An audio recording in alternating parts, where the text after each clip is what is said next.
And General Wallace, the Corps commander, who I loved, he was a fabulous combat commander. Before we attacked, he looked at me and he poked me in the chest and he said, "Sapper, you have to get the bridges in when we need them and where we need them.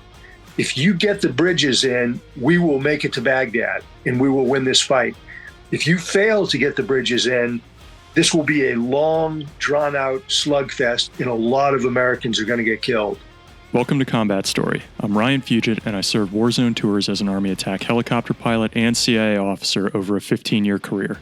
I'm fascinated by the experiences of the elite in combat. On this show, I interview some of the best to understand what combat felt like on their front lines. This is Combat Story. Today we have a unique combat story with Gregg Martin, a retired 2-star Army general who has 2 combat stories, in fact.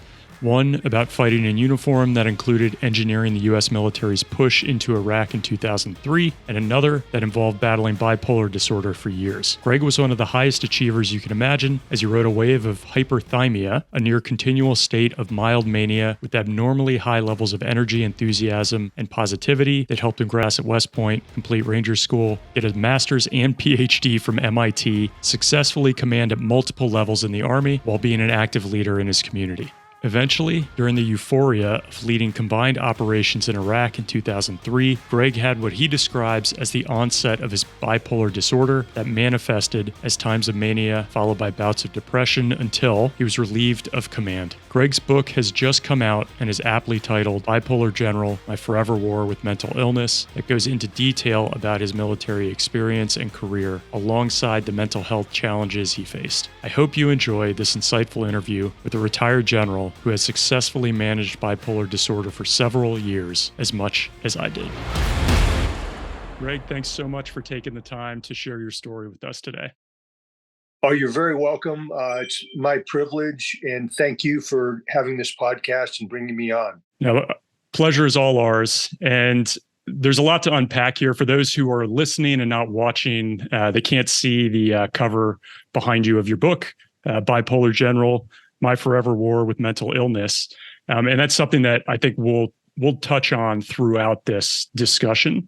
And as we kick off, I was hoping to ask, and this is going to jump forward a little bit, but then we'll come back. As a general officer, I'd love to hear from your perspective, what are some of the traits that make somebody suitable or give you that opportunity to make the jump from colonel to general? Because I want us to establish that as we go through and we talk about some of the challenges you've had along the way and still we're able to overcome those. Yeah, I think, first off, making colonel is fantastic. It's higher than I ever thought I would go in the military. But I think the jump from colonel to general is, number one, you have to have the right experiences. You have to have done, the jobs that are going to give you the depth and breadth of experience in order to serve successfully as a general officer. Number two, I would say intellect. You really need to be smart and able to figure things out and solve complex problems. Number three is creativity, because a lot of the issues and problems that you deal with as a general officer, there is no textbook, school book solution. There's not a manual telling you how to approach a tough strategic problem or project. And so you have to have an imagination and a degree of creativity to understand and figure out what the problem is, and then, how to build and organize a team that can get after it and begin to solve it. Number four, I would say the ability to build and work with and motivate and inspire teams of people. And it's diverse teams. So it's no longer just, an infantry battalion or brigade. It's a team that involves military people, civilians, government civilians, probably people from the intelligence community, from the State Department. Oftentimes you're working with members of industry, private industry, university people who may be brought in as researchers, and then oftentimes allies, so people from the international community. So I would say those are a few of the key traits that make the difference. And then you have to have a lot of endurance and perseverance and just physical, mental, and emotional strength to do what is a very difficult, challenging job that really demands the most of a person, mind, body, and spirit. Perfect. And I think that captures so much of where I want to go with this in terms of the challenges that you faced with mental illness, mental health challenges along the way. So if we start early on, not in your career, but as you're growing up, Gregg, when does the mental illness side enter the picture, or when do you recognize it? Well, I never recognized it until 2014 when I was 58 years old, when I went into severe bipolar depression with psychosis. At that point, I felt so awful and I was so debilitated and so incapable of doing virtually anything that I absolutely knew for the first time there was really something wrong with me. And I went into an emergency sick call and explained the problem. And they were able to properly diagnose me with bipolar disorder type 1 with psychosis. But that was the first time I got diagnosed properly. That was in November of 2014. In July of 2014, when I was acutely manic, the upside of bipolar disorder, I was evaluated 3 different times, and all 3 times was determined to be, quote, fit for duty, nothing wrong mentally or physically. Prior to that, there were periods when I got home from Iraq where I had mostly been manic in 2003, 2004. That's when my onset of bipolar disorder was, and it was unknown, unrecognized, undetected, undiagnosed for the next 12 years. But when I got home from the war, I did fall into a pretty significant depression. And, with the medical post-deployment screening, I told the doctors, I said, hey, I feel very depressed. I was high and euphoric and just living on adrenaline the whole time in Iraq. And now I feel, down, hopeless, depressed, no energy. And they said, oh, they talked to me for a few minutes and then said, oh, you're fine. There's nothing wrong with you. And then 2 more times over the next 10 years, I went on sick call and said, I feel depressed, when I was in the depressive phase of bipolar disorder. So there were a number of times when I was in depression that I realized, or I thought there was something wrong, but the doctors weren't able to pick up the bipolar disorder because it's hard to detect. It's especially hard because I was a high performer. I mean, I was doing really well in my jobs. I was getting promoted, getting moved to tougher jobs. So I never saw or thought or felt anything at all that was wrong until November 2014. But I can go back and give you a little more background from my teenage years on. Okay. I would love to, especially if there's, and you mentioned the onset happens after Iraq, that you really start looking at it. But as you look back in time, were there other indicators that maybe you just weren't as aware of along the way? Yes. So my actual bipolar onset, in the way the medical community describes it, is the events that triggered my genetic predisposition for bipolar disorder were the thrill, the euphoria, the stress, the trauma of combat in Iraq. Okay. That's both the Army Medical Department and the VA both said that that's when the onset was. And I think that's reasonable because I had never felt as high and as energetic and as euphoric in my ability to solve problems and my imagination, my creativity. It had never been anywhere close to what it was in Iraq. So the bipolar mania boosted my performance. It made me perform at a much higher level. I would say, though, rolling the clock back from 2003 in Iraq, all the way back to my teenage years, I had what we now know was a hyperthymic personality. And a hyperthymic personality means you have extraordinary levels of energy, drive, enthusiasm, creativity, because your brain is in a near continual state of mild mania. And remember, mild mania is a performance booster. You're smarter, you need less sleep, you can think quicker, you have more creativity, you're funnier, you're more extroverted, all of those things. And I had that starting as a teenager, we now know. And hyperthymia is, you're actually fortunate if you have it, because your brain is getting pumped full of these very powerful biochemicals like dopamine, endorphins, and others that give you this enhanced performance. The problem with hyperthymia, and it was clearly true in my case, is that from teenage years on, it inched ever upward, higher and higher and higher, until it got to actual mania in Iraq.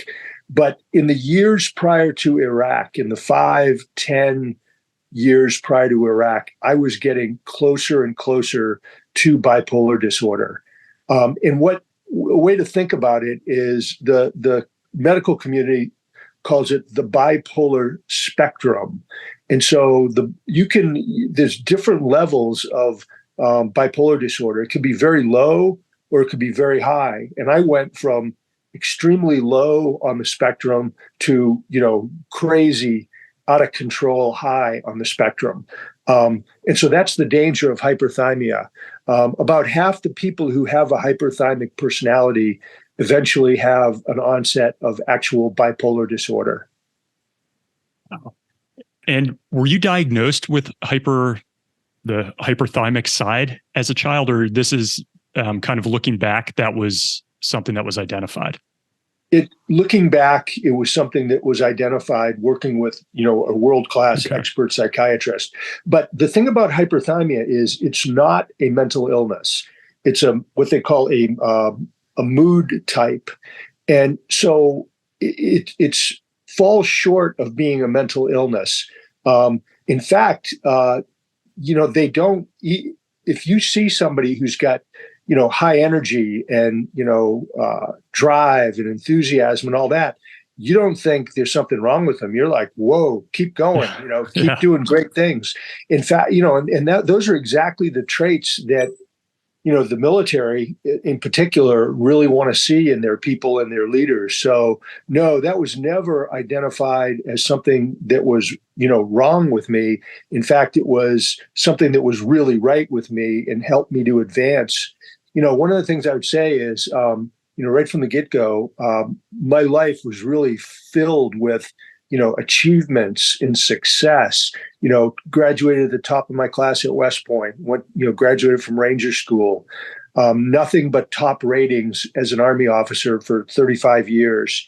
Ran 7 marathons under 3 hours plus a 2:36. The Army sent me to grad school at MIT, and I got, they wanted me to get 1 master's degree, and I got 2 masters and a PhD. I married 41 years, 3 terrific kids, but my whole life has been fueled by my bipolar brain and all these powerful chemicals that have elevated my performance. So the thing about bipolar disorder is it's a double-edged sword. It helps you until it stops helping you. And it stops helping you when your mania goes so high that you're out of control and your depression falls so low that you're incapable of functioning. And that was 2014, if we're getting the timeline correct. Correct. Okay, got it. Wow. In 2014, remember, onset was in 2003. Mm-hmm. And from 2003 to 2014, my manic highs kept getting higher and higher. My depressive lows kept getting lower and lower. I developed psychosis, which we can come back to. Yeah. And by the spring and summer of 2014, I was totally out of control, full-blown mania, just over the edge in every way. And my boss, who was the chairman of the Joint Chiefs of Staff, he made the decision to remove me from command. He called me in and said, Gregg, I love you like a brother. You've done an incredible job. I give you an A+ for your performance at National Defense University, but your time at NDU is over. You have till 5 p.m. today to resign or I'll fire you. And so I was essentially removed from command. And then I was, forced to retire earlier than scheduled. And then I went into, I spiraled into depression. And for 2 years, I was in bipolar hell, where, I could barely function as a person, was suicidal, had suicidal ideations, and then was hospitalized at a VA hospital.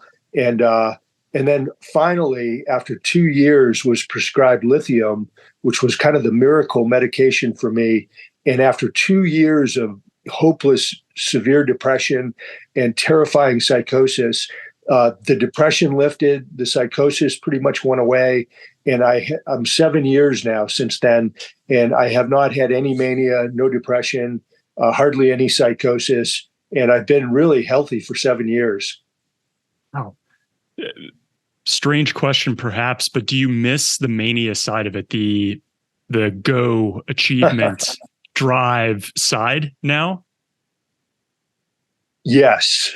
I think everybody who has experienced mania, it's so thrilling. You feel so great and powerful. You believe you're the smartest person in the world. You feel like you're Superman. You can do anything. And there's nothing like it. I'm told that by people that have, taken ecstasy and cocaine and stuff like that, that it is significantly higher, more of a high than the most uplifting Wow. drugs. And so you miss it. But what causes me to never, ever want to go back is that those manic highs will for certain be followed by depressive lows. Yeah. And depression is the worst thing I've ever experienced. It was absolutely horrible. And, we can go into more about what real depression is like.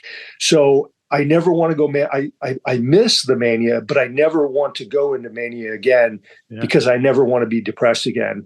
And plus, if you go into mania, it's extremely dangerous condition that can cost you your life. And the same with depression. And so your bipolar disorder is an extremely deadly disease. And just for people listening, we will get to the to more of the meat and potatoes that we're used to on this show. But I just really want to make sure we get into some of the medical side of these things. We often on this show, Gregg, talk about PTSD, right? A lot of veterans.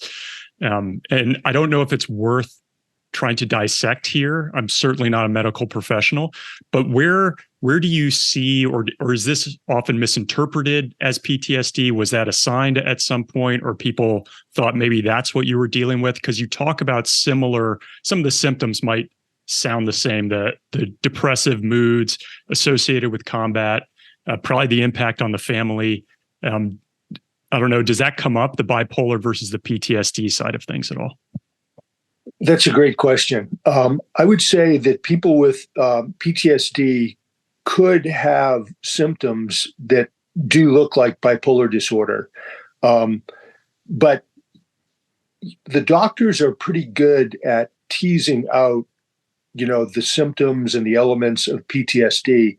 And I've been diagnosed with moderate PTSD, but it's not severe.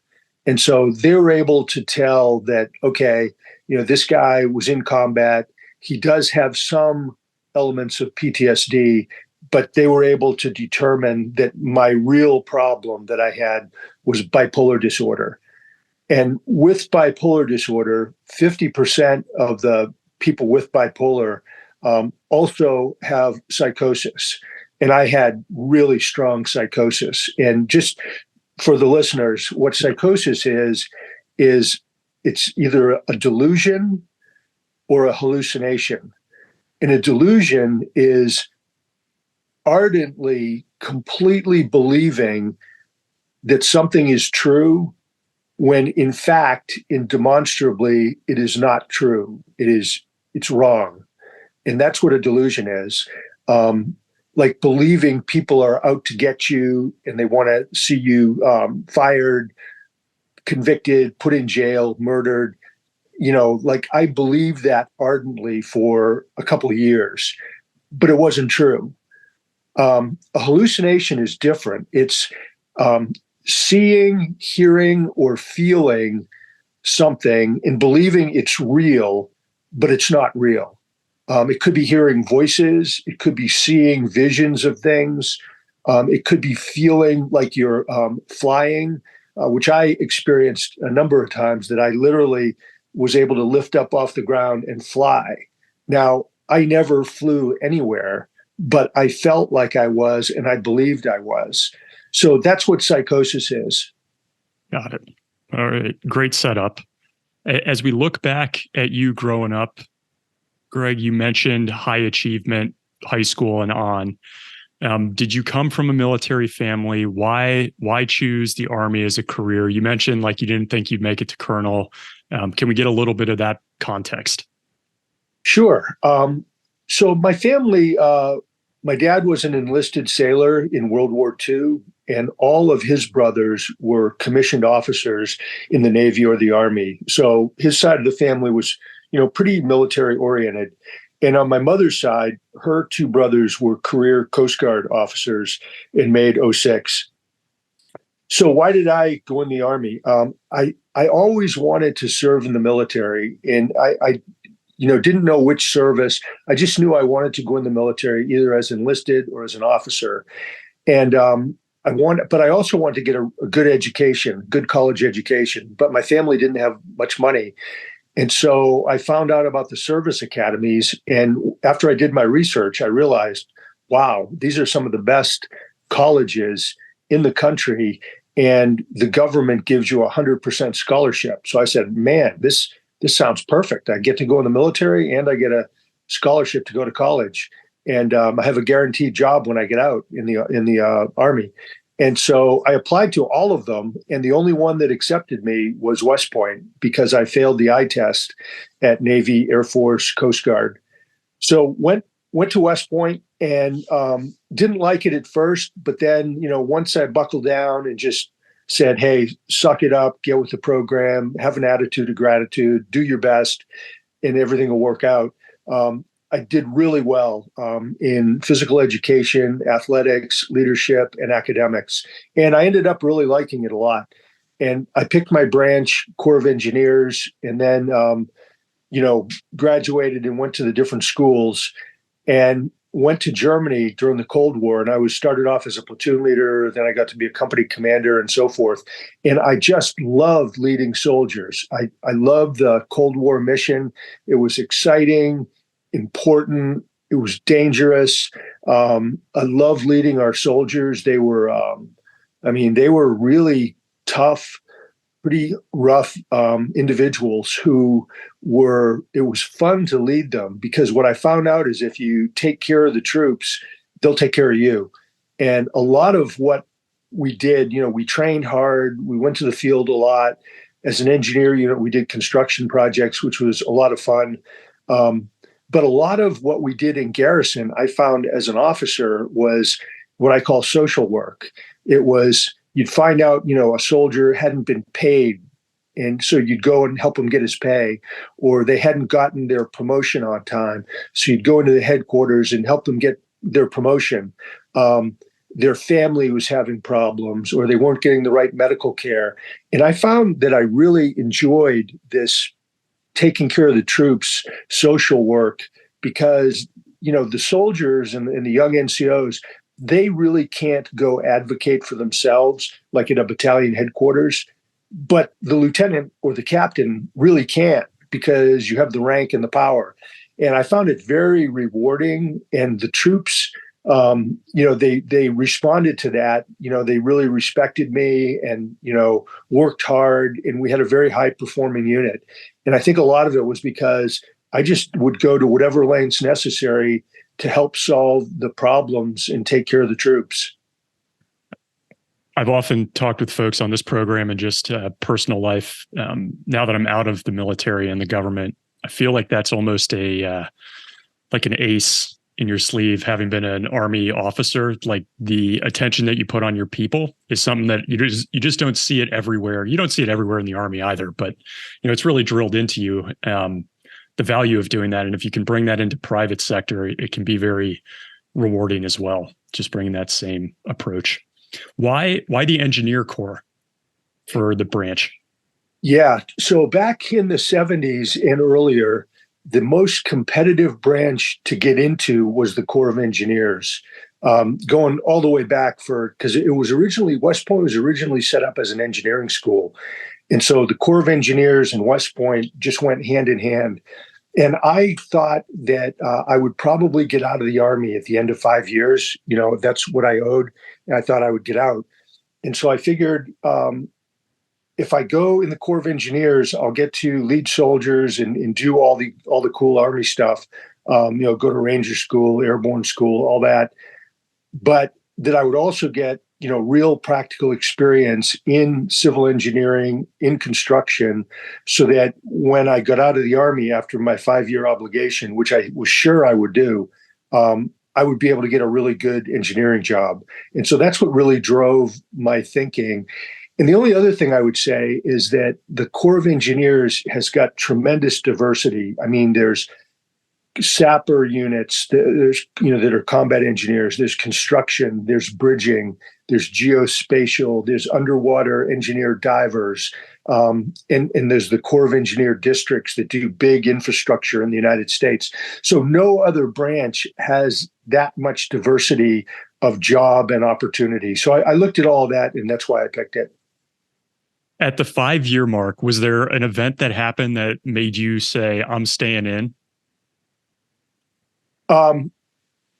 It was incremental. At the 5-year mark, I took company command, and company command was just wonderful. It was such a rewarding, awesome job. I loved it. That was at the 5-year mark.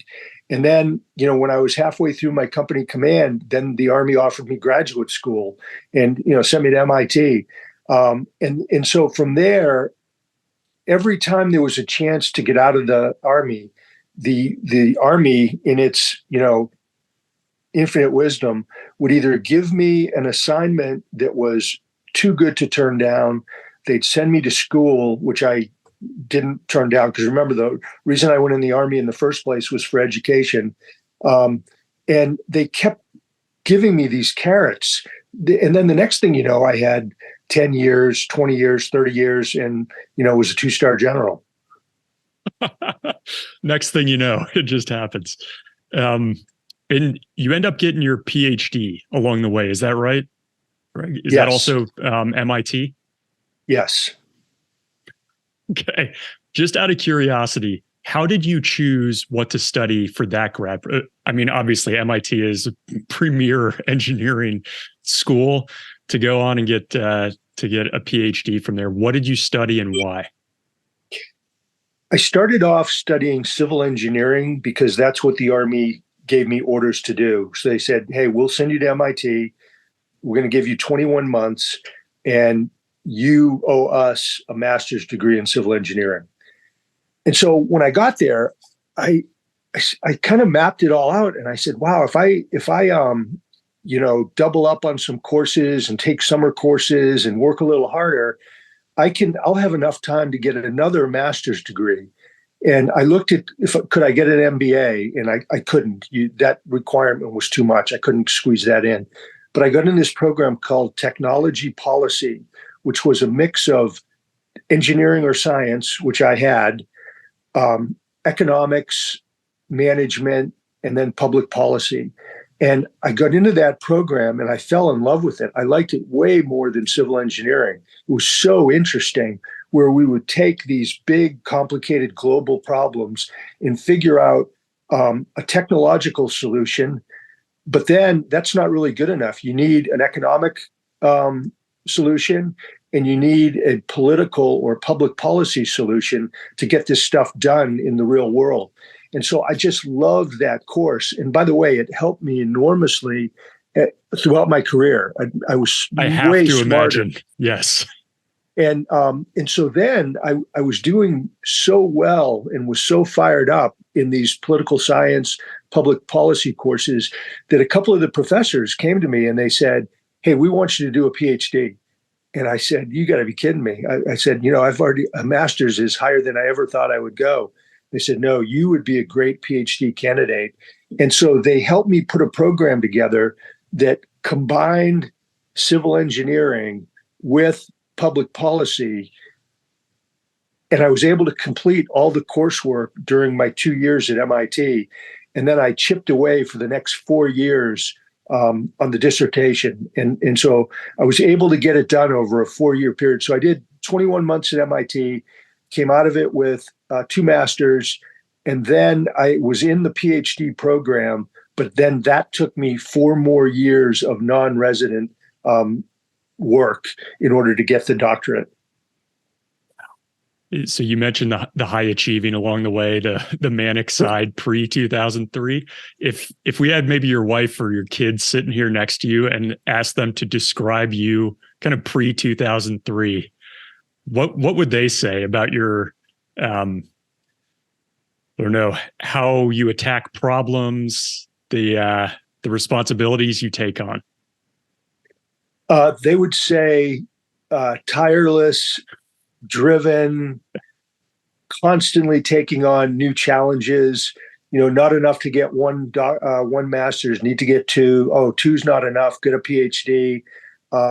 Work a full-time Army job while coaching youth sports, teaching Sunday school, being a Boy Scout leader.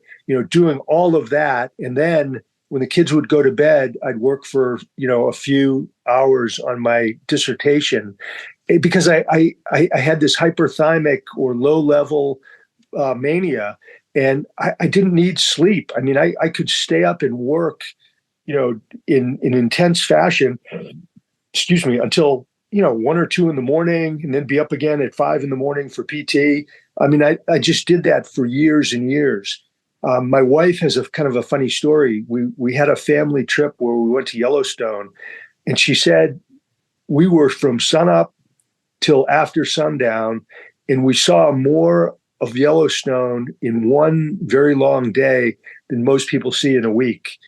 And and then I was still running marathons and all the rest. So my brain was just. My bipolar brain was flooded with these biochemicals that drove me and gave me this high level of performance. So the kids would just say, I think they thought I was kind of a madman, and because I had so much energy. So with that context, as we look at kind of the lead up to 9/11, so 80s, 90s, late 80s, 90s, could you give us a snapshot of what some of your roles were like, or what you took away that you learned the most during that time that ended up being very useful for you when you found yourself in combat? And then we'll transition to Iraq. But I would just love to get an idea of what rank were you at through the 90s as we get ready for 9/11, as we're leading up to 9/11. Sure. There were 3 big things that were the biggest pillars for my success as a leader in combat. One was Ranger School, because you just suck it up and drive on and nothing's too hard. The second thing was this massive construction project that we did in the early 80s in Grafenwehr, Germany, where I learned how to manage and orchestrate a huge, complex engineering problem. It was incredible what we did in Grafenwehr, building the new ranges. And then thirdly was going to the National Training Center, where, that's the toughest, harshest combat simulation that I ever experienced. And most of the people that I was with in Iraq said that, the NTC experience was in many ways, not always, because people weren't getting killed or blown up, but it was in many ways harder than actual combat. So those were the big three that I had. But going back to your question, late 80s, I was finishing up at MIT. Biggest lesson I learned at MIT was how many people there are in the world who are way smarter than I am. I mean, I might have gotten the PhD, but going to MIT is humbling in terms of the level of intellect there. So that was the big thing. Then I went from there to West Point, and I was actually I was an admissions and recruiting officer. And one of the things we did was we were constantly on our feet giving briefings and presentations. And over that experience, I really became a very good, confident, effective public speaker, which helped me enormously for the rest of my career. And while I was at West Point, Desert Storm broke, and I was jumping on my boss's desk saying, "Let me go so I can go to the war." And he said, "Nope, we need you here." I couldn't get released to go to Desert Storm. And then after West Point, went to the Navy War College, and I learned a lot about how to think strategically in a military political sense. And that helped me a lot as a senior officer. And then I went to Fort Lewis, Washington, and was a battalion S3, a battalion XO, a corps level staff officer. And I also did a deployment for a year to Honduras. And, the field grade jobs at Fort Lewis, where they were just good, hard troop jobs, where I got a lot of experience, a lot of know-how on how to do battalion and higher operations. But the year in Honduras was incredible. We were doing humanitarian civic action missions. We were working with the Honduran army. We were in kind of a campaign to build stability inside of Honduras. But in the neighboring countries, we had countries that we were opposed to, regimes. And so our command down there, Joint Task Force Bravo, they had a mission to train guerrillas to go into be insurgents in other countries. And we went into other countries and we backed up the government. And then as those wars subsided and they kind of went away, we took on a major role in Honduras and Central America, backing up and supporting the counter-drug operation that was going on. So we were like a backbone, a support command for the DEA and other agencies that were involved in counter-drug operations. So that experience was amazing. And my boss was a colonel with a special forces background. And he had seen that I went to MIT and the Naval War College. And he said, "Hey, Martin, I need your day job is the engineer stuff. But at night, I need somebody to assist me in developing strategy for Central America." He said, "Do you want to do it?" I said, "Yes." And so I had really two jobs while I was there. And my education at the strategic level was just amazing. And so then after that experience, Honduras, Fort Lewis, I went and taught at West Point, which was really good. I learned a lot. I was teaching international relations, American politics, national security studies, and I just learned a ton about how the political system, the international system, and the defense system all work. And they helped me, again, hugely as a senior officer. And then I went into battalion command, 5th Engineer Battalion out of Fort Leonard Wood, Missouri. And battalion command was awesome. 500 soldiers, worldwide deployment mission. It was great. I absolutely loved that job. But in retrospect, I think I was moving ever closer to bipolar disorder.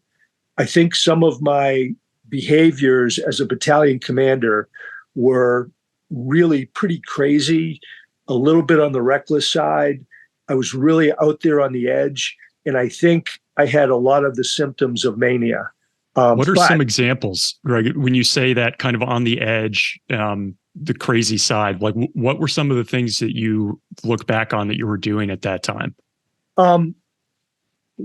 Well, a lot of them are very healthy. For example, I would do PT every morning, and usually with a different platoon, company, squad, whatever.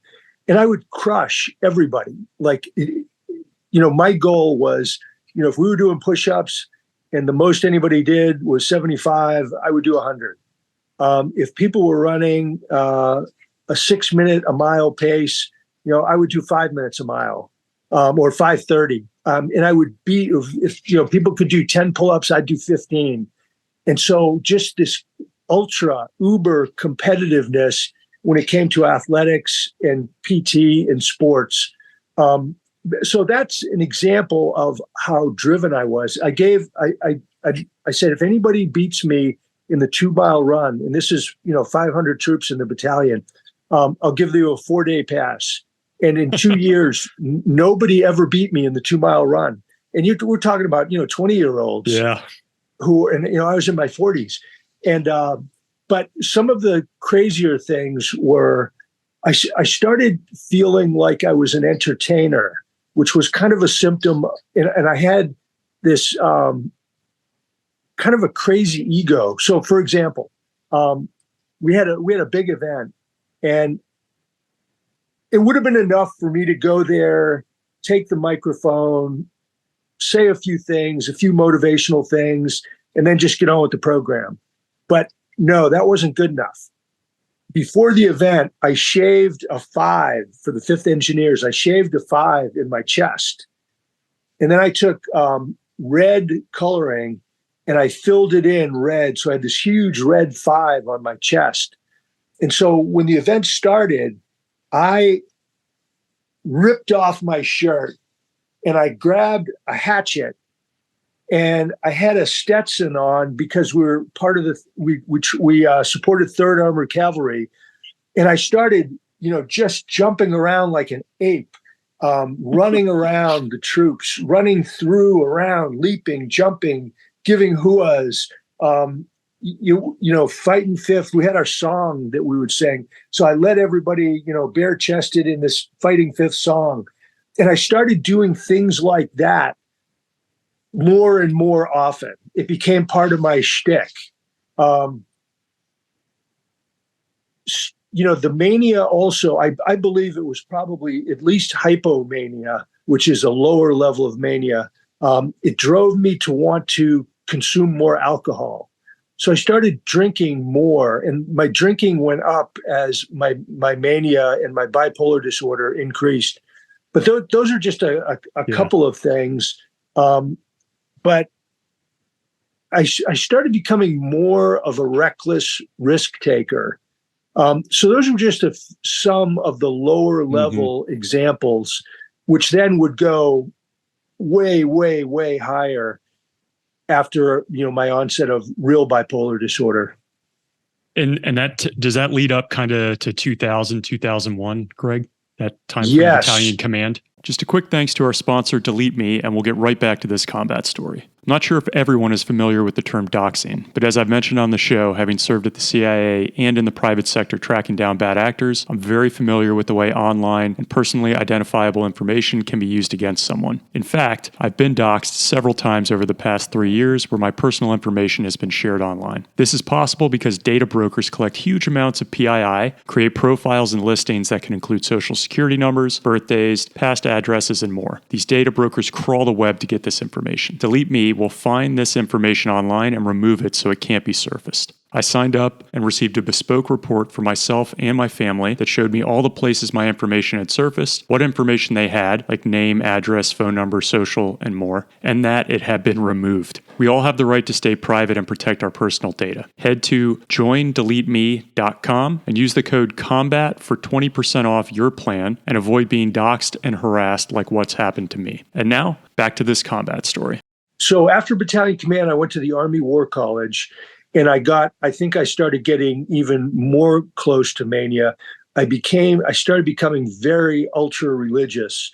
And religiosity is one of the strong symptoms of bipolar disorder, of mania. And I started doing more and more religious events. I was going to the Catholic Church, the Protestant Church, the Bible studies in both, singing in the choir, memorizing lots of scripture verses, doing retreats. And again, that would increase tenfold when I was in real mania. But the War College was a good experience.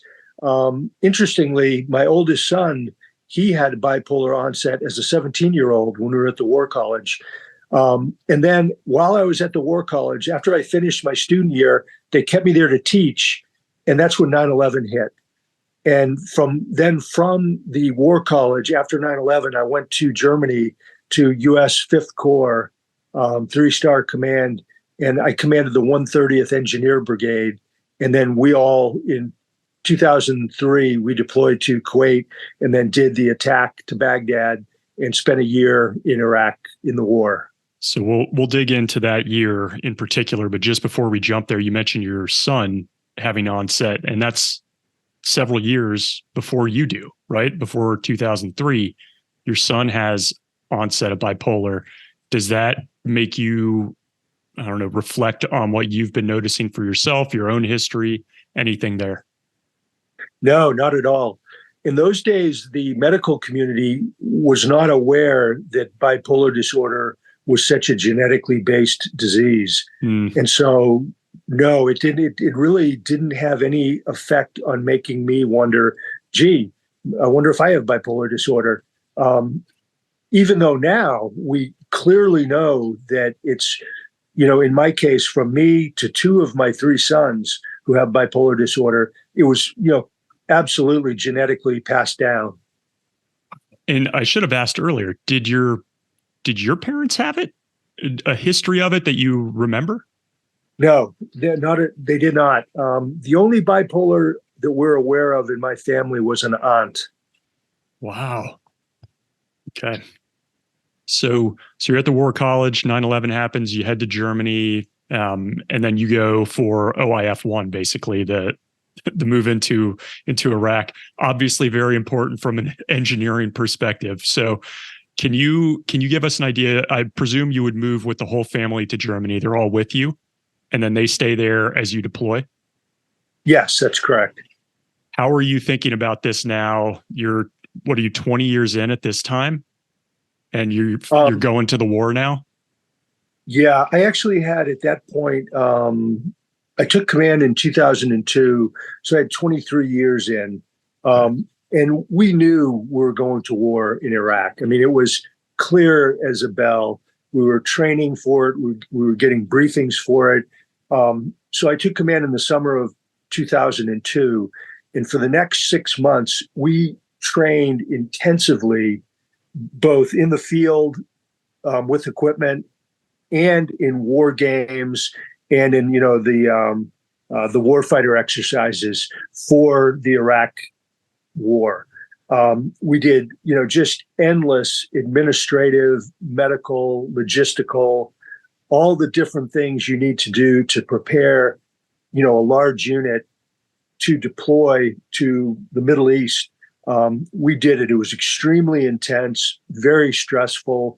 We didn't know that at any time we could have gotten the order to deploy for the war. The Corps commander said, hey, look, we are going to war. That's a fact. We don't know if we're going to get a call tomorrow to deploy or a year from now to deploy.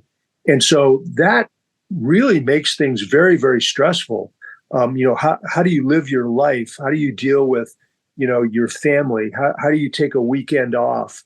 How do you, can you take leave? Because you're just sitting on a razor's edge. The unit is ready to go. You're combat ready. You've done everything and you're just waiting and you don't know when it's going to be. And, that was stressful. And I think that level of stress probably contributed to, the onset of my bipolar disorder. And you mentioned yourself, your family, and certainly like you're trying to lead how many other people, hundreds of people, and caring for them at the same time has to be even more stressful on you personally. One question I do have before we jump into Iraq, what is the mission set for your unit in particular? As diverse as it is, what are you preparing to do in combat operations? Just, we don't have many engineers on here, so I want to give people an idea of what that is like. So the big mission grouping areas are to provide mobility for friendly forces.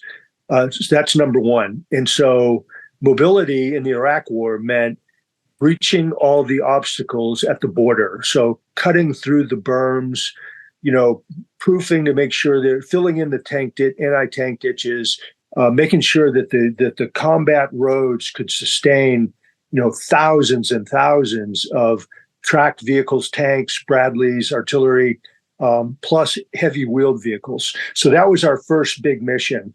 And then during the fight to Baghdad, we put in lots of bridges, both fixed bridges and assault float bridges. And the assault float bridges are pontoon bridges that they go in the water, they float, and all the vehicles can move over them. So mobility was the big one. And I'll just give you an example of how important the mobility was. The Army scoured the entire force, and they pulled every set of assault float bridging from around the world, except for Korea. They left enough bridges in Korea in case a war started there, and they sent them all to Kuwait. Just think about that.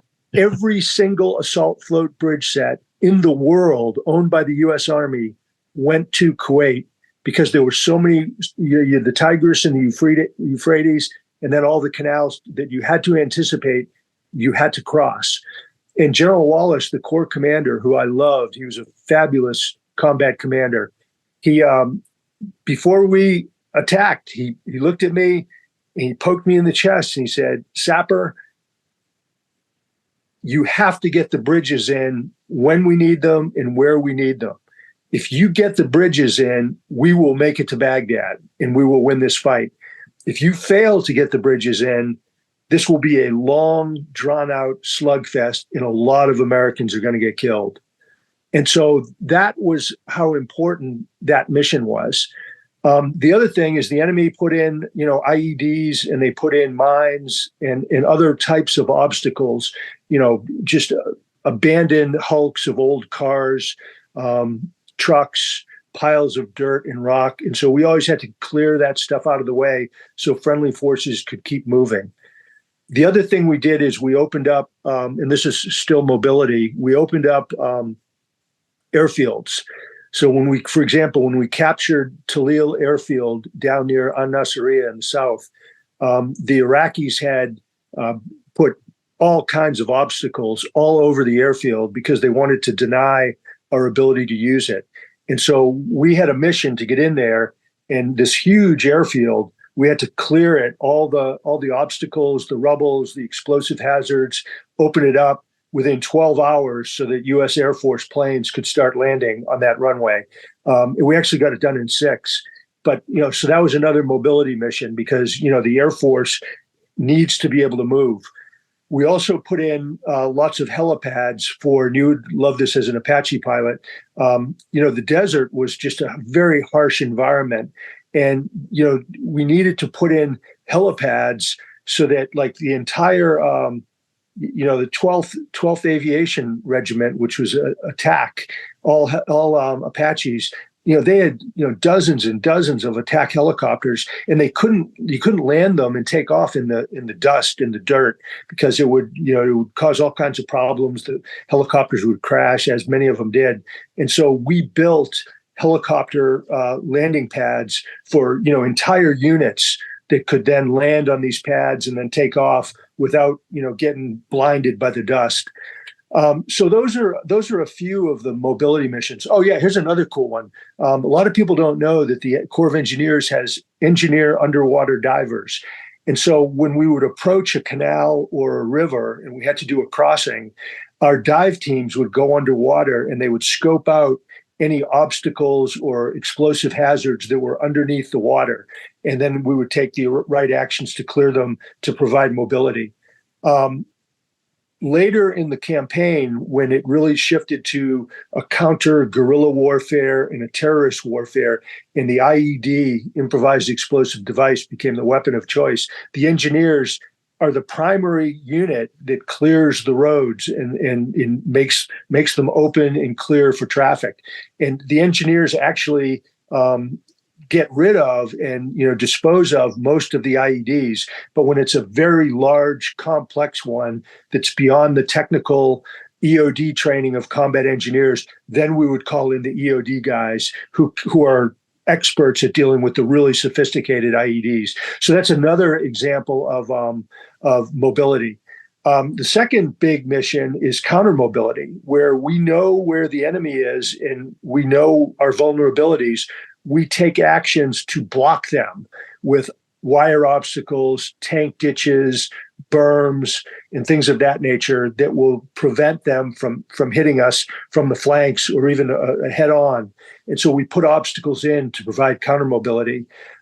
We also do general engineering, where I'll give you just some examples. Patriot missiles, hugely important. Communication signals sites, hugely important. Logistics sites, hugely important. We would basically go in and create rough infrastructure for these high-value units. We put up berms, we dig them in so that they would be safe, protected against direct and indirect fires. And that was a huge mission. I mean, because you don't want to leave those high-value assets unprotected. Another big mission, once the conventional combat ended, we were in charge of building the base camps for all of the forces in Iraq, to include allied forces. Navy Seabees played a role, Air Force engineers played a role, but Army engineers were predominantly responsible for building all the base camps and the logistics support areas and all of that. And the big thing was we wanted to make sure that our troops, in the really, really hot 100+ degree weather in Iraq, that they could get into a facility that was up off the ground, so some kind of a hardened floor, and have air conditioning, because you just had to be able to get out of that heat. And then in the wintertime, as you know, it gets cold in Iraq, and you needed to have the ability inside these relatively, at least in the first year, primitive structures. You needed to be able to provide heat. Then another huge mission is humanitarian civic action. One of the things after we defeated the Iraqi army and Saddam Hussein was removed, we wanted to help stimulate the Iraqi economy and the political system, and we wanted them to, work with us and be on our side in building a new Iraq.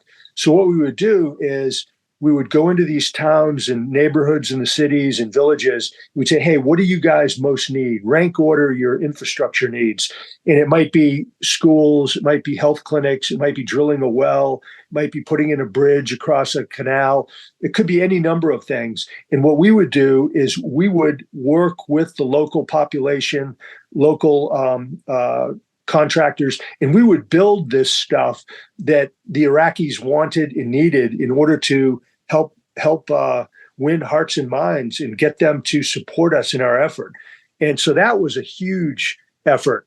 So those are kind of the big ones: mobility, counter-mobility, survivability, and civic action. Perfect. That's a great setup. And I have to say, because I'm sure people who listen to this know, my first assignment out of flight school was to Germany, to the Ansbach area for an Apache unit. So 6.6 Cav, which was part of the 11th Aviation Regiment that went to Iraq in the first push and probably used all of those pads you're talking about. I got there the week they redeployed in 2004. So I know all of those guys who listen to this, just because I'm on here, would say a big thank you to you for that. The other question I have, though, because we've interviewed so many guys and gals who were on the first push into Baghdad, and we just seem to have moved so quickly there. So as you described, kind of General Wallace, I think, telling you, hey, you got to get these bridges in place so we don't get slowed down. It seems like that came to pass. We got those bridges in place. The mobility was there. Did you run into as many problems as you may have anticipated in trying to get that mobility in place? The things that we anticipated, planned for, trained for, went very well during the first conventional part of the campaign.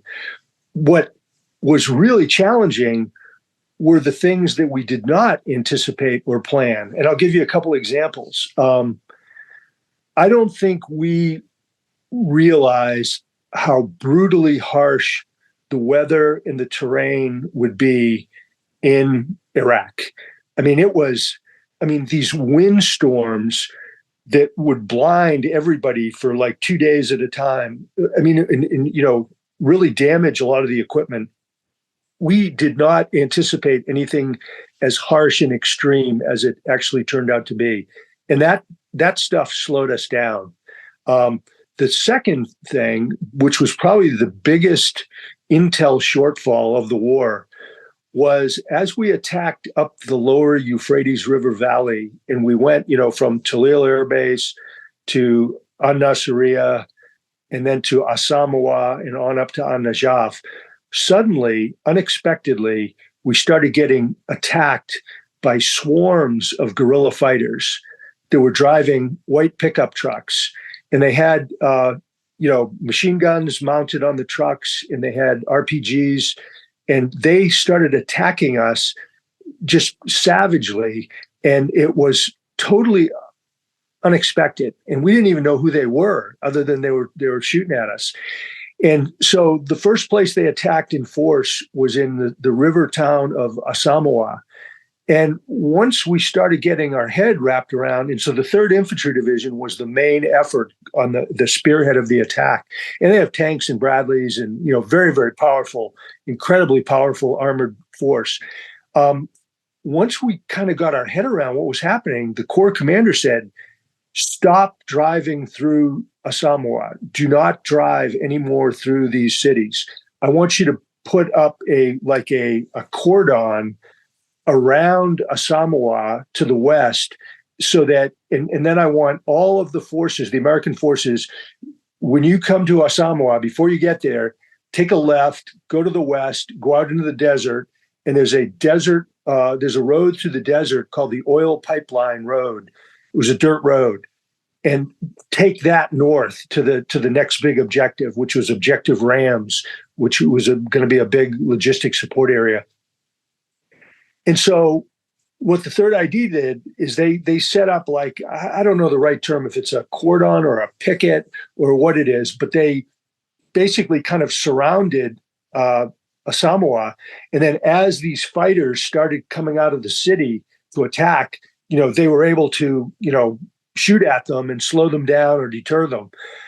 But as we drove north on this desert, this oil pipeline road, they were able to squirt out of the cities and get around this picket and attack really aggressively all of our forces that were heading north. It was about 95 kilometers from Asamawa up to An-Najaf, and they were able to get out of the city and attack and flank all of our forces that were going north. And these trucks could move pretty rapidly. They had, machine guns that could do some pretty good damage. They had RPGs. The luckiest thing was that, and it has something to do with the Arab macho culture, if they had been smart, they would have attacked fuel trucks, ammo trucks, water trucks, supply trucks, because they could have, taken those trucks out, deprived us of those critical resources, killed the crew, and really put a crimp in our operation. But instead, they mostly attacked Abrams tanks, Bradley fighting vehicles, and 113s. And so they would foolishly attack these, killing machines. And then, of course, we were able to get in close air support. Apaches would come in and really just, decimate these guys. But it slowed us way down because we couldn't go up the highway the way we wanted to go. We had to go out into the desert. And then I, as the engineer commander, we got the mission, build a 2-standard gravel highway that goes from the outskirts of Asamawa all the way to An-Najaf, 95 kilometers. And, we had no plan. We had no resources. We didn't have the materials. We didn't have anything to do this mission. So we just said, okay, how are we going to do this? I mean, it's going to be a combination of American forces, plus we're going to have to get Iraqi civilian construction contractors. And we got, boxes of cash, and we got interpreters that would, go with us. And we mobilized by paying cash. We mobilized hundreds and hundreds of Iraqi construction workers, road construction companies, and we bought Portland cement, which was a stabilizing element when we built these gravel roads. And we built this 95-kilometer gravel road, two-way with shoulders that could sustain, armored vehicles, heavy wheeled vehicles, really for the duration of the war. And it took us, we basically bypassed these dangerous cities and got us to where we wanted to go. But it slowed us way down, because when we got to the objective Rams, we needed to build a C-130 airstrip, and those guys were still working on the road that we didn't know we were going to have to build. We had to build all those helipads that we talked about a few minutes ago, and so the guys that were going to build those were still working on the road. We had to make a huge logistic area to store fuel and supply parts, protective structures for Patriot missiles, logistics, signal sites, headquarter sites.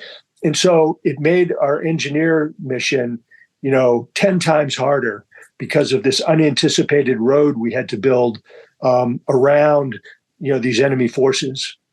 And presumably your battlefield, specifically for the role that you had, is throughout the entire, all of the friendly forces.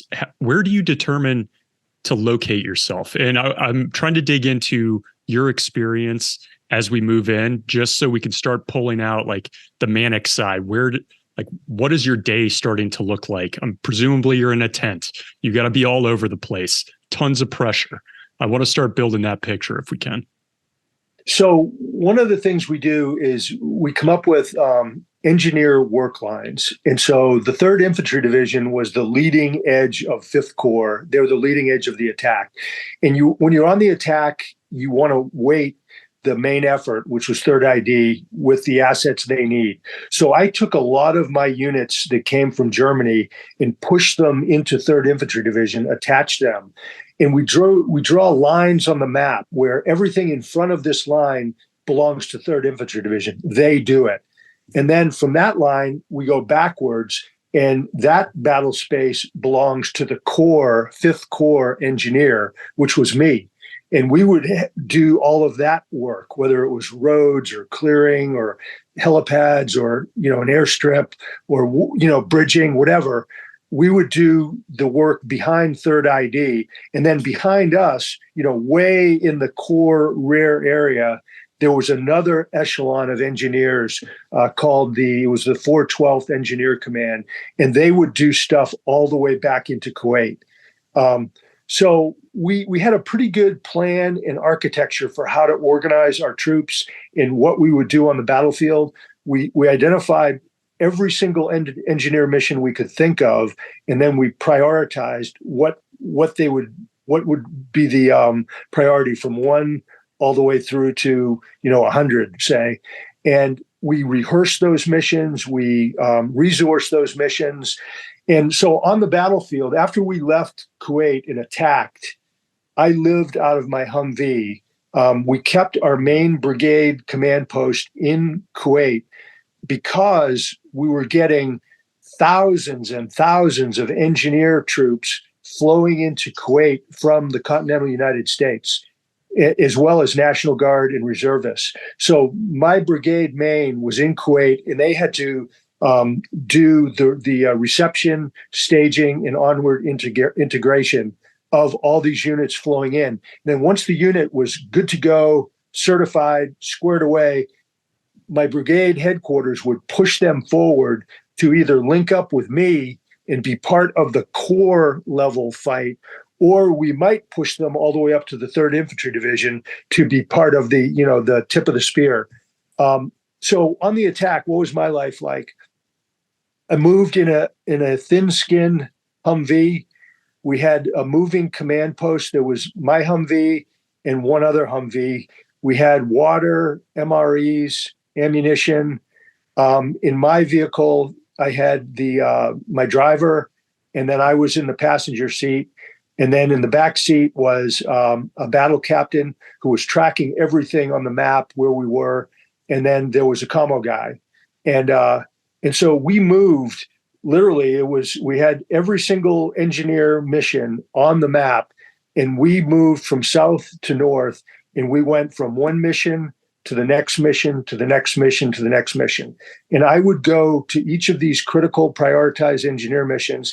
I would go there, get eyes on the target, see how are we doing, what kind of progress are we making, do we have enough resources there, are there enough troops to do this mission, do we have enough equipment, enough material, and if we did, and everything looked good, I would move to the next mission. But typically I'd ask them, how are you doing, what else do you need, when are you going to finish, and if they were short, I would try to get units that were coming up from Kuwait, and I'd try to I'd vector them into that particular work site and get them to bolster the effort.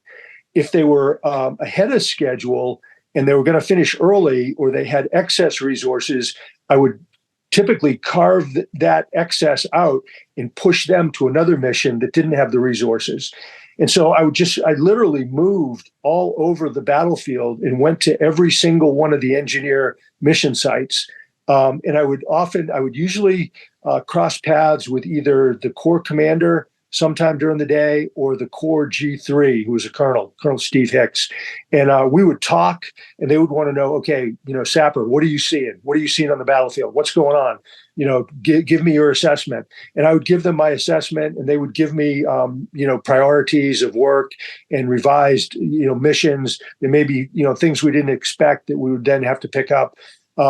And so what I would do is I would just move. And then by at 1800 local time and 0600 local time, we would have the 5th Corps net call where the Corps commander, 3 stars, he would go through what happened that day.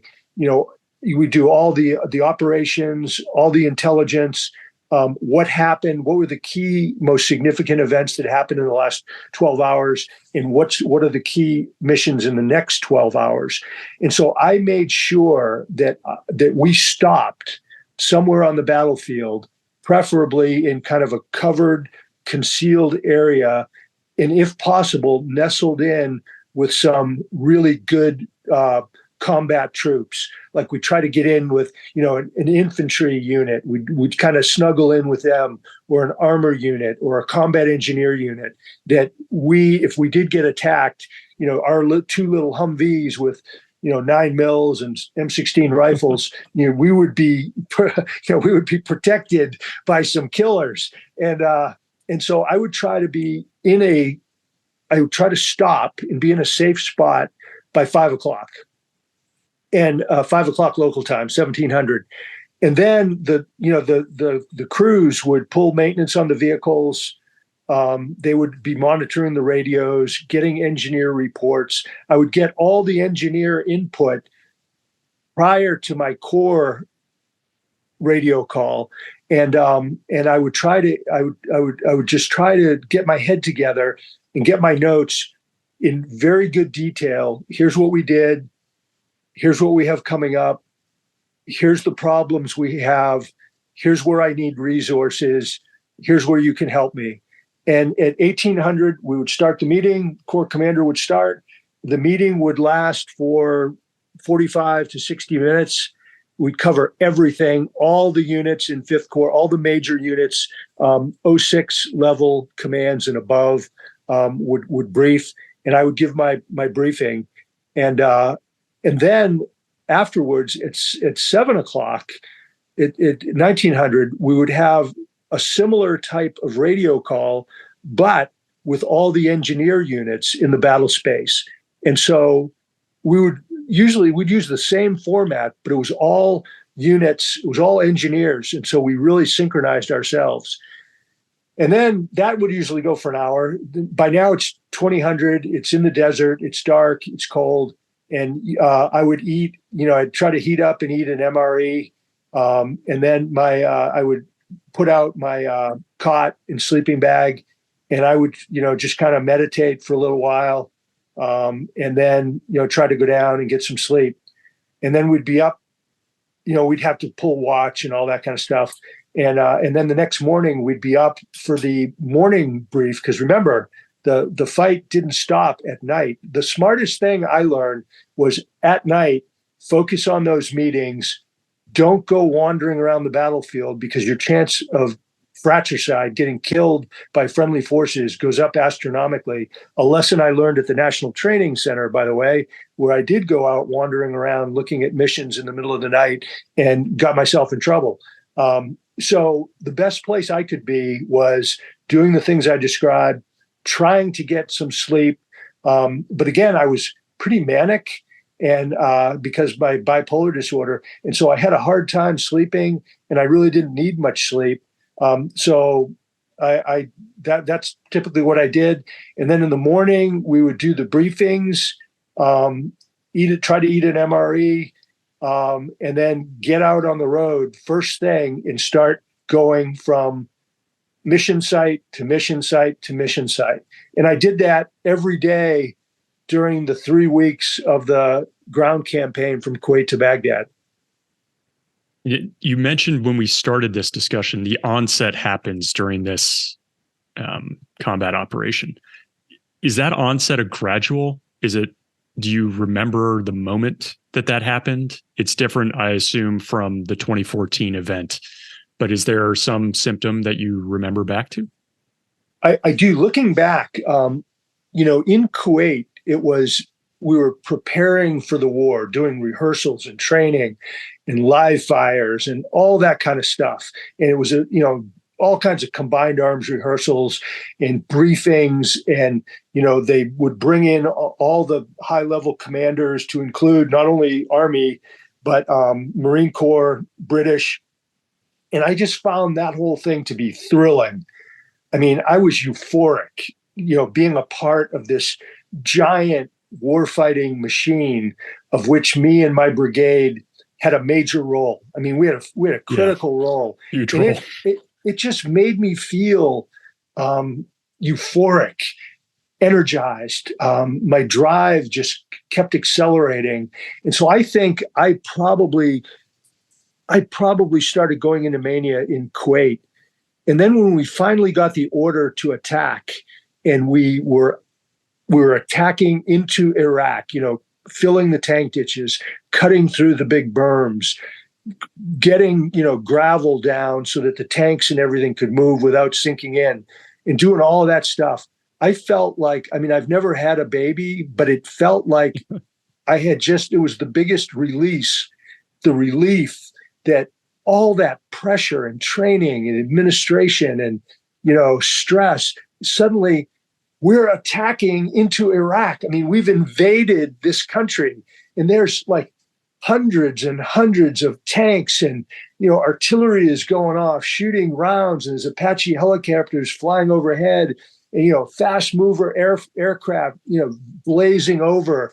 And it was just amazing. And I think I probably was moving up into mania in Kuwait. And then when we actually attacked, it was so thrilling. I remember I was up on top of one of the giant berms, and we were cutting lanes through the berms when the artillery, the core artillery, unleashed these barrages of ATACMS missiles, rockets, and these things were just boom, boom, boom, at night. It's pitch black, and it was just amazing. And knowing these things were going to fly, 90 miles or so, and just destroy whatever they impacted on. And the Apache helicopters were, just amazing. It's like a flying tank that can, just wield utter destruction.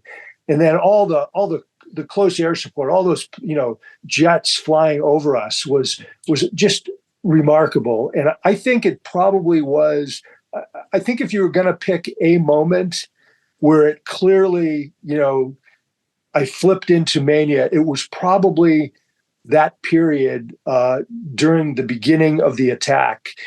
And then it continued as we as we attacked north, there were actually big traffic jams on the roads because there were so many trucks, so many tanks, so many Bradleys that, you're in, and we were bypassing, driving around these traffic jams, trying to get to the big engineer site that I needed to go to. The first one was a logistics support area that we had to get to, put berms up to protect all the fuel bags.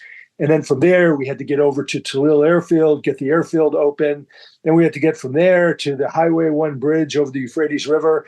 And so, going from mission site to mission site and seeing our soldiers, and, like for me, these were my engineer troops that we had trained really hard in Europe. And I'd been with them in Kuwait, and we had trained. And now to see them on the battlefield executing their missions, to standard, ahead of schedule, keeping the attack moving forward was just awesome.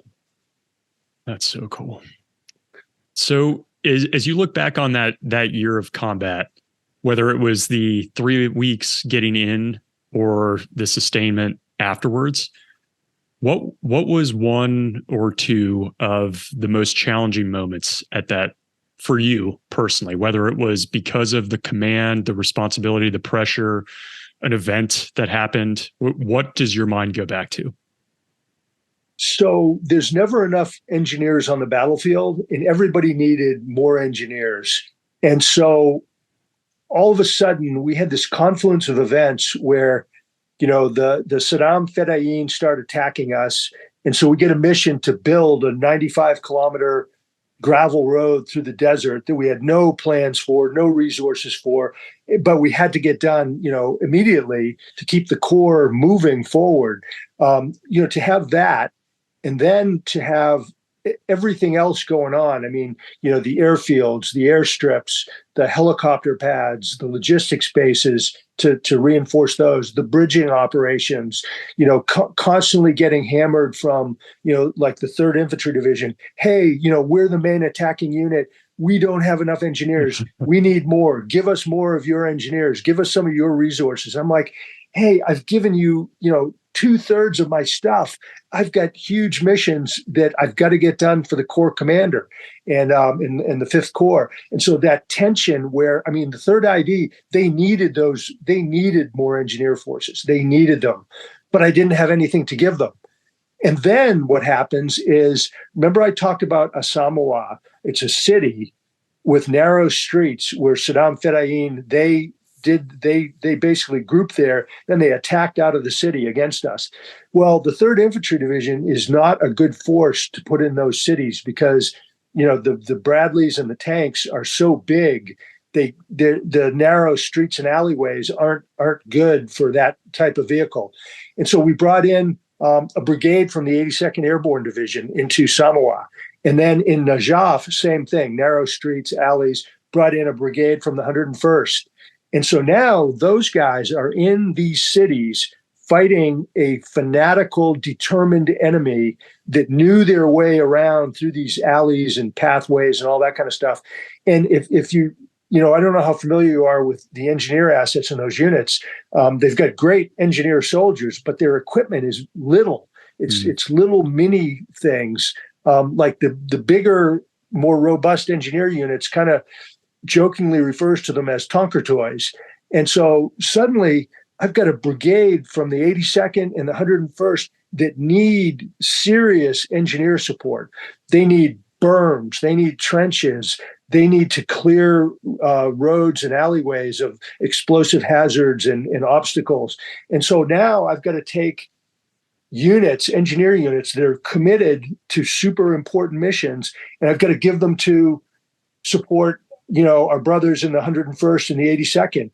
And the stress of making those decisions, like if I don't get these guys over there now to support our light infantry, those guys are going to die. And they're not going to make it because they don't have the assets, and they're going to fail at their mission. So I've got to pull something. So I pulled them maybe off the road mission, or off the airstrip mission. And I think constantly making these rapid virtually life and death Yes. decisions near simultaneously, I think really fueled my mania, and it put a lot more stress on my mind. I mean, it's what you do as a combat commander is you're making these decisions all the time. I was no different than anybody else, but it is really, really challenging because you just don't have enough resources, and the missions are piling up. More missions, new missions, unexpected missions, and how do you prioritize, and where do you put your assets on the battlefield to do the most good and mitigate against the most damage? And you're taking risk. You're just figuring out how to manage risk. That's my biggest takeaway from the battlefield. And the interesting thing is when you're on, and the mania helped me a lot because it made my mind so much sharper. I could anticipate and solve problems much quicker. I had more creativity. I had more energy, and all of that together. You practically forget that you're in a war where there's people shooting at you, and there's Scud missiles coming in. There's a real lethal enemy that you're dealing with because it's such an intellectual exercise at the level of being a brigade commander. I think that's my biggest takeaway: risk management throughout. When you came home and redeployed, you mentioned when we started talking about speaking to the doctors when you came back, when you saw your wife again, did she notice anything different about you at the time? I think she and the other wives were really happy that everybody made it home. And so that was just, happiness, thankfulness that we made it home. But I very quickly fell into depression, and she definitely noticed that I was depressed because, the few letters or notes or when we settled down into a base camp and we were able to do some VTCs and phone calls, I was euphoric. I was pumped up. I was super happy. And she noticed that, and that really struck her at how happy I was during the time in Iraq. And then when I came home, how depressed I got, how my energy just flowed away, how I lost interest in what I was doing. And then I tried to pump myself up through listening to motivational music, reciting, power verses out of the Bible, trying to do, vigorous PT to get the blood going. And then at last resort, I started drinking more and more and more. Like in Germany, they've got that really good beer with high alcohol. I just started drinking more and more because it's interesting with bipolar disorder, when you're manic, you have a desire to drink alcohol. And when you drink, it makes you more manic. And so it's an upward spiral. But when you're depressed, you want to drink because you feel so lousy. But as you drink, you feel worse and worse and get more and more depressed. And so I think she was concerned. We talked about it. I told her I had gone and seen the doctor, and they said I was fine. And then, several months later, when I was stationed in Heidelberg, I changed command, and I went to the doctor again and said, "Hey, I think I'm depressed." And he said, "You're fine." And fortunately, the thing that saved me in that depression was it was not a crippling depression. I was able to get up and go to work and function, which I couldn't in 2014 to 2016. But the thing that saved me is the structure and the routine of Army life. You have to get up out of bed. You have to go to PT. You have to go to the formation. You have to be in the meeting. And that structure is a very positive guard against both the mania and the depression. And it helped me a lot. It actually had a lot to do with my success with bipolar disorder over the next, almost 12 years. So I hate jumping ahead this far, but I do want to get to the moment in 2014, whether it's the lead up. You mentioned that you get relieved, but basically fired by somebody who has a lot of faith in you, but just says can't go on. I want to talk about that moment, but could you give us just a bit of context What is the lead up to that? What is happening or unraveling or going on that leads to that outcome? So 2003, Iraq, onset of bipolar disorder. My mania was, it was definitely mania, but it wasn't super high. I mean, it was basically a performance booster.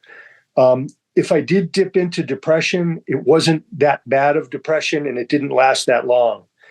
And then I came home from Iraq in 2004 and I went into depression, the worst I had ever had in my life. And then over the next, between '04 and 2014, I got promoted to 1-star and then to 2-star. And I kept going from one big job to another. Higher stress, higher pressure, more demands, working for 4 stars. And my mania started swinging higher.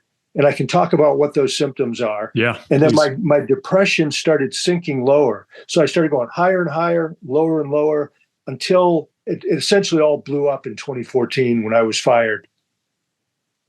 And if you're willing to talk about it, when you say blew up, like we talk a lot to folks with PTSD and some like what that looks like when it unravels. What does this look like when it blows up? Is it like you're not showing up to work? You're kind of angry with people around you and family? Like how does it manifest for you in 2014? So I'll just explain some of the symptoms. Yeah. And again, these had been gradually going up, but then they kind of metastasized in the spring, summer of 2014.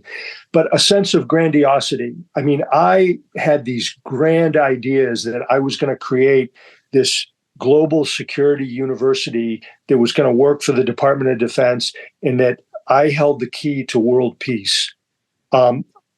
I believed I was the smartest guy in the world. I mean, I'm not joking. I really did believe that. I believed that God had anointed me as like the Apostle Paul, that I was going to be the transformer of the U.S. military in the 21st century. How Paul was, I mean, he was really the architect, the visionary, the builder of the early Christian church. I thought, I mean, I studied about Paul. I thought I was Paul in uniform in the year 2013, 2014. So those are a few of the grandiose things. I thought National Defense University was the key to everything in terms of national and global security. Another symptom is religiosity. I was doing 20 to 30 significant religious events per week, 20 to 30. Wow. I'm talking, I was going routinely to 3 different churches. I might go to 3 Catholic masses on a weekend, in addition to a couple Protestant. I was doing multiple Bible studies. I was leading multiple discipleship groups at these different churches that I was going to. I was memorizing, half a dozen to a dozen Bible verses every single morning while I would do PT, and I'd recite them all day long, these power verses for the Bible. I was going to 2 or 3 prayer breakfasts a week, and meeting with discipleship groups. So, I mean, this extreme religiosity. And again, I thought God had picked me, put me there to do this mission. I thought I was God's anointed apostle. I thought I was the Apostle Paul. I was speaking in singing in tongues. I saw, and this was a hallucination, I saw multiple times the Holy Spirit descend down from above, on multiple occasions. I mean, that's a real hallucination. Wow. But in my mind, I saw, the Holy Spirit come down. Another time I saw these giant protective hands of God coming down and protecting our house on Fort McNair, where NDU is.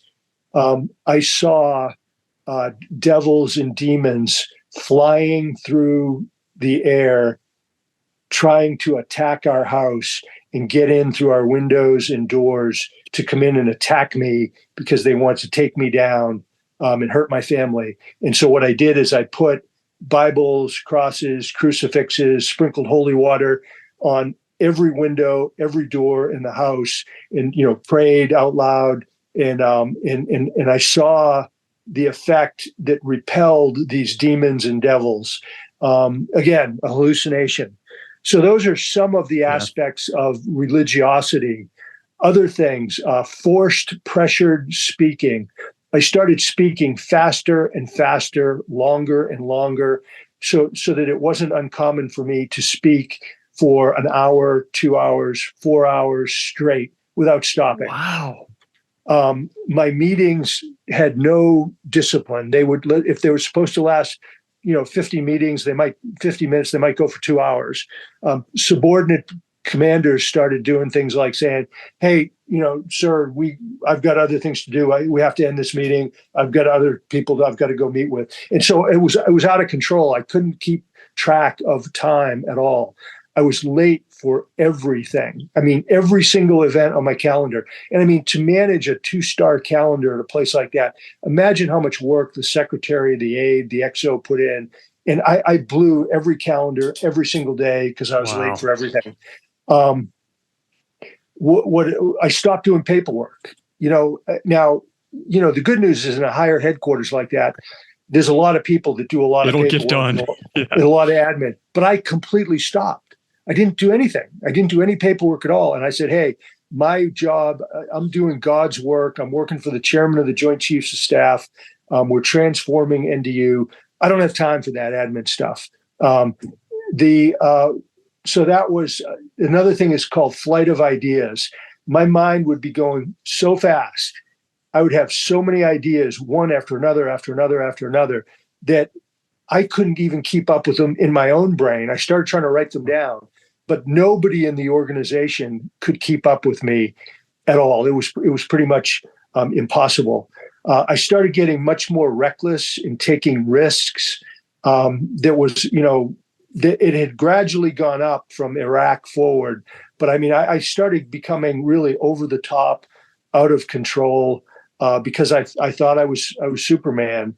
One of the things that is typical is spending a lot of money.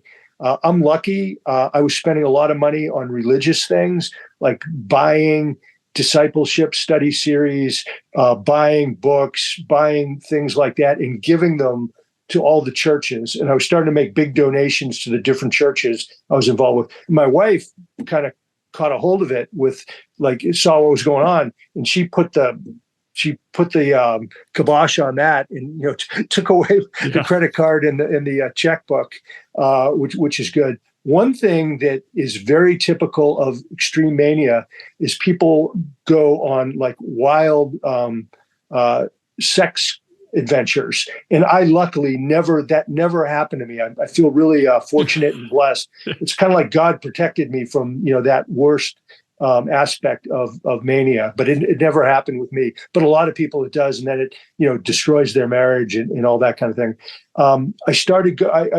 I literally went about 3 months from July, June, May of 2014. I barely slept at all. No sleep for those 3 months.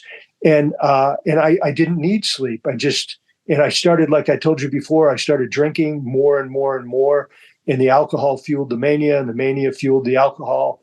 I would, because I couldn't sleep, I would go out late at night, and I would, either walk or power walk all around the campus, or I'd go out into the streets of DC and go. And my favorite thing, though, was riding my bicycle. I had a mountain bike, and I would ride from Fort McNair into DC through the streets, pitch black. And I would go up onto Capitol Hill. And that's actually a pretty nice little hill if you're on a bike. And I would pedal as fast as I could down the hill. And I would then feel, and this was a hallucination, that I lifted up into the air, and I was flying on my bicycle above. I could see myself pedaling down on the ground, but I would be up above flying, and I'd be flying along, and I'd be admiring the monuments and the big the tidal basin and the White House. It was really quite an amazing thing. It was extreme mania, and that again is an example of psychosis. I became very impulsive, started making decisions faster and faster with less and less consultation or analysis by anybody. And for the most part, they were not bad decisions. They were actually pretty good. But what happened is I created the conditions for kind of a rebellion against me. Both staff and faculty were really alienated. And so they started complaining anonymously to the chairman and his staff. And then the students even started seeing how crazy I had gotten. And so then the chairman, who was my boss, got dozens and dozens of these anonymous things that essentially described severe manic behavior. And that's when the chairman decided it was time. He did an investigation and then decided that it was time for me to go, that both for my good, my family's good, and for the good of the university, that he needed to pull me out of there. How destabilizing or demoralizing was that discussion that you had? Or were you self-aware enough to know this wasn't you at the time? Well, I felt great. I was manic. I was high as a kite. I was high on the best drugs in the planet. And I didn't know, because I was so manic and unaware. I didn't know when I went in to see the chairman, I didn't know if I was going to get fired or promoted or extended. I didn't know. I just figured whatever happens, happens. I'm God's apostle. It's all going to be good. So when the chairman, when I reported to him, I went in his office and he came across the room, and the first thing I noticed, though, was the lawyer was in the room. And I said, "Oh no, the lawyer's That's here. Never good. I'm getting fired. I'm not getting promoted today." And so chairman hugged me, and I had worked for him 4 times, and he was really a great mentor, friend, wonderful boss. I really love the guy, and I thank him. Who was it, Greg? Sorry. It was General Martin Dempsey. Wow. And yeah, so he came across the room. He gave me a big hug. He said, "Greg, I love you like a brother, but your time at NDU is done. You've done great work, A+, but you have till 5 o'clock to resign or I fire you." And then we had a little discussion. He said, "So, what do you think about this?" And I told him, I said, "Hey, I've done everything and more that you asked me to do in terms of transforming and reinvigorating National Defense University." And he said, "You're 100% right. You have done more in 2 years than anybody could ever have done. I could never have expected anybody to do the work and have the results that you have. But the place has turned against you. It's a very unhealthy environment. I've got to get you out of there to protect you, because they're going to start doing IG complaints and congressional complaints and everything else. And because you are so disruptive, the university can't move forward the way I want it to. So I need to put a new quarterback in."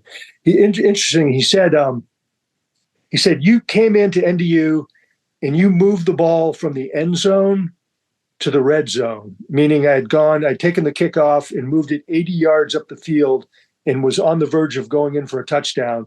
And he said, "But for these last 20 yards, I need a new quarterback." And so I did. I was so high. I just said, "Thank you, sir. That's great news. God put me into National Defense University. God is removing me. He's going to send me to do even bigger, better things. Thank you." And I was like, and General Dempsey's looking at me like I am crazy, which Wow. I was. I was in a state of madness. Yeah. I was in a state of insanity. And so he's just looking at me like, whoa. But I felt absolutely great. But it went downhill from there over the next few weeks, months, which I can describe as I spiraled down into depression. If you don't mind describing that, and then the lithium, which sounds like was the key in the end. Yeah. So I walked out of General Dempsey's office high as a kite. The Army. Then I went back to the Army, from the joint world back to the Army. And so the Army said, "Hey, we don't really know what happened.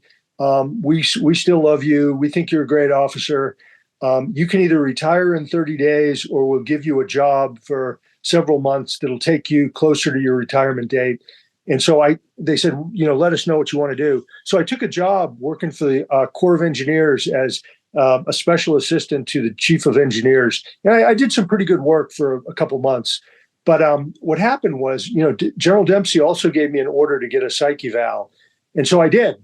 I went in and I got 3 psychiatric evaluations that month. And all 3 said, fit for duty, nothing wrong with you. What? You're good to go. All 3. And what I think happened is the medical people did not pursue the reasons why I got fired. And my chain of command didn't push the information to the medical people. So I think the medical people made their decision in a vacuum. And, when you're manic, it doesn't mean you're like jumping around, gibberish all the time. I was able to sit down and have a perfectly intelligent, calm, coherent conversation with these doctors. And they looked at me and said, there's nothing wrong with this guy. He's a general. We don't see anything wrong with him. But they didn't get the material that, underscored how manic I was. So when I got these 3 findings that I was fine, I then became very angry and bitter at the people at NDU that they had been out to get me, because I thought that anyway, because I had paranoid delusion that they were out to get me fired because they didn't want to do the transformational changes, and they wanted to get me fired. And then I believe they wanted to get me put in jail where I would be murdered. And so now I have 3 doctors told me I'm fine. Now I'm believing the worst paranoid delusions. I totally believed that they were out to get me and they had plotted against me. And to a degree, they actually did, but it wasn't as bad as my deluded mind thought. And so I started getting bitter and angry and started going into rage. And so one thing about mania is it can be this euphoric, happy, energetic mania, or it can be angry, bitter, rageful. And the other thing that happens is when you go into mania like that, it's because your brain is overproducing those chemicals, the dopamine and the endorphins. And when you go that high, you're going to come down. It's going to happen. And as you start to come down, the brain starts producing fewer and fewer of those chemicals. And as they produce fewer and fewer, you then start getting depressed, because if your brain doesn't have the happy chemicals, you're going to get depressed. That's what's going to happen. So the first month after I got fired, I was really angry and bitter. And then I started slowly spiraling into depression. And then it culminated on Veterans Day of 2014. But what the depression felt like is no energy, no drive, no interest, confusion, couldn't make a decision about anything. I couldn't make a decision on what pair of socks to put on. Wow. Then I got to the point I couldn't get out of bed. I couldn't work. I couldn't do anything. And I felt horrible, hopeless. Ideations of my own death started going through my mind. I started believing that these plotters were watching me all the time. They were spying on me, that federal agents were watching me, that I was going to get arrested, that I was going to get put in jail, that I was going to be, beaten to death, stabbed to death in jail, and die gurgling in a pool of my own blood. And so that's what the depression was like. And it got acute in November of 2014. And then it got worse over time. When I retired from the Army a few months later, I was put out of the Army with no continuity of care plan, which is terrible. So I got basically dumped out into the civilian medical system without anybody like bridging that gap. And I was incapable of doing anything. My wife was trying to move, and I got worse and worse and worse. And then ultimately was, just non-functional, and I got hospitalized by the VA. And the thing that really triggered the hospitalization was, and this is really an interesting point, when you go to the doctor and with these psych issues, they always ask you, are you suicidal? No. Do you want to hurt yourself? No. Do you want to hurt anybody else? No. The doctor at the VA asked a question that no one else had ever asked. He said, do you ever have morbid thoughts of death and dying? And I just said, I was stunned. I said, yes, I have morbid thoughts every single day Wow. for the last couple of years, and they go repeatedly like a video on cycle. It just repeats itself through my brain constantly with these cycles of death. And he said, well, describe what they're like. And I said, well, there's really three different ones. One is I'm walking along a road and an invisible force grabs me and throws me underneath the wheels of a rapidly speeding 18-wheeler truck. And I see my body get torn apart, arms, legs, head flying in different directions. So that's one thing that I get all the time. The second one is if I'm driving in a car, this invisible force grabs the steering wheel and steers me head on into an oncoming truck, and I get killed. And then the third one is I've been arrested, I'm in prison, and I get beaten and then stabbed to death, and I die in a pool of my own blood, like I just mentioned a minute ago. And I said, I get those, that's nonstop vision. And those are actually hallucinations as well, because I believed that they were happening. But what the doctor called them were passive suicidal ideations. A suicidal ideation is where you're thinking about suicide. You're thinking about your own death. And a passive one is where you don't do it yourself, but something or somebody else kills you. And he said, that's really serious because a passive ideation can morph into an active ideation just almost instantaneously. And then once you're into the active ideation, then the next thing is you develop a plan and you carry it out and you kill yourself. So this doctor just asked the right question, basically, to unlock this. He did. He asked the right question. And the best thing that happened to me was to get hospitalized. Yeah. The VA team was very, very good. They did a really good job, but they didn't cure me. It took 6 more months of bipolar hell until finally my wife called my doctor and said, hey, doc, you've got to do something more. You got to try stronger medication. And that's when we decided to go with lithium. And the reason that people are hesitant to use lithium is that there are negative side effects. It can damage your liver, your kidneys, and have other side effects. But we decided to go for it, try it. And within 3 or 4 days after being prescribed lithium, my depression, which had been in the depths of hell for 2 years, my depression lifted within 3 or 4 days. And the hallucinations went away. And that was 7 years ago.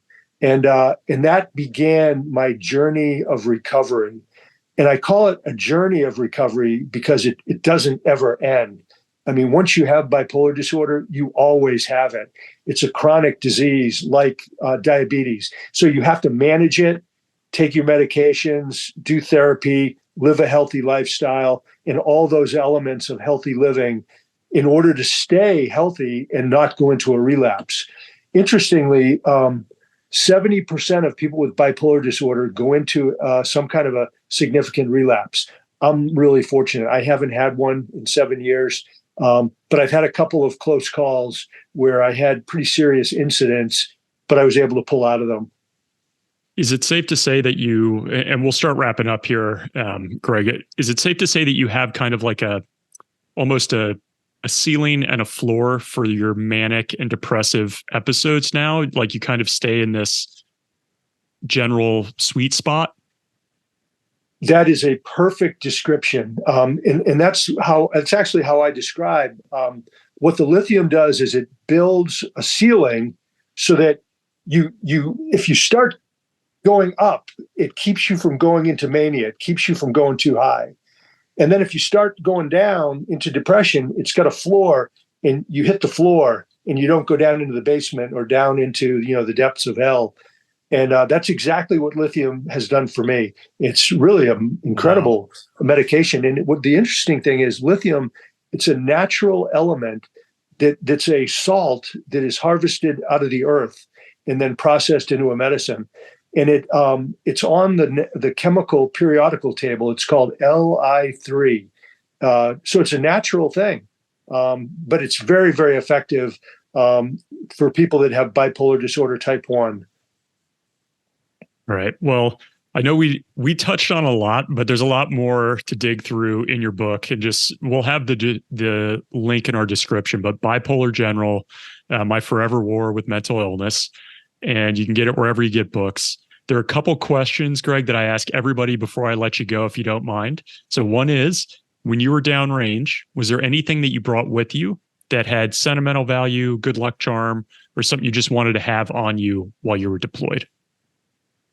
Yes, I actually, I got my wife gave me a new wedding ring that was shaped so that it would fit perfectly with my West Point class ring.